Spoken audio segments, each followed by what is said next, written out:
সিদ্ধান্ত এখন ওই আমার আর বর্মের আলাদা করে দেন। আমার 3 তলা দিয়েন, বর্মের 4 তলা দিয়েন। আমি তার কথার সাথে সম্পূর্ণরূপে সহমত পোষণ করতেছি। এ তোমাকে হেই বাবা আমি তোরা দুইটা ভাই, এই যে ছোট হইতে এই পর্যন্ত বড় হয়েছে আজ পর্যন্ত ভাই ভাই কোনো টু শব্দ হয় না। আর এই বউ দুইটা আনছো ঘরে 1.5-2 বছর হয় নাই, এর ভিতরেই ঘরের মধ্যে একটা জাহান নামের আগুন তৈরি হয়ে গেছে। তোরা কি মনে করছ আমি কিছু বুঝি না? আমি সব বুঝি। তোকে তার একটু ক্ষমতা দিয়ে দেখছি তোরা কত দূর চল। তবে আজ যদি আমার ক্ষমতা আমি নিয়ে গেলাম। ভাবি একটু ঠিক মতো চললি তো ঘরে ঝামেলাটি বাঁধবে না। এটা হলো তোমার কথা, এটা কিন্তু আমার বক্তব্য না। থামো থামো, কেয়ার বউ কর্তুর ভালো সব আমি জানি।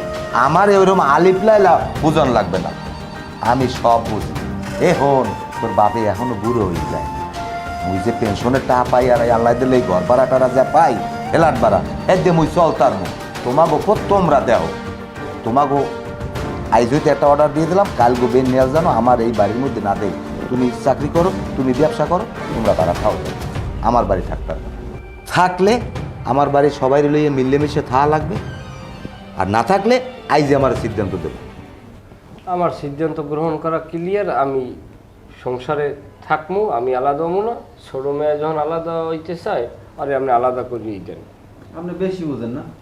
মুই আলাদা মুই কইছি কোন সময়। আর মুই বেতন পাই হারা গায়ে 25,000 টাকা। হেতে তোমার বাজার খরচ হইবে না।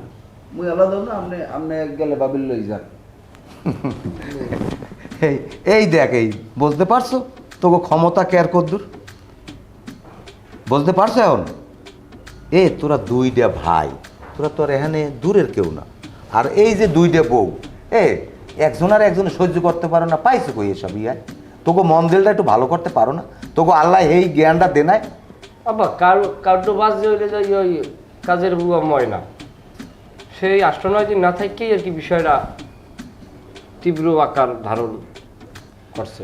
আর কাজের বুয়া নাই, এই জন্য তো আর সব খুয়ান যাইবে না। যাতে কাজের বুয়াটা যায় কি লিখে কয়দিন পর পর, আমি তো সেটাই বুঝলাম না। তোকে মধ্যে মনে হয় অবশ্যই কোনো সমস্যা আছে, নাইলে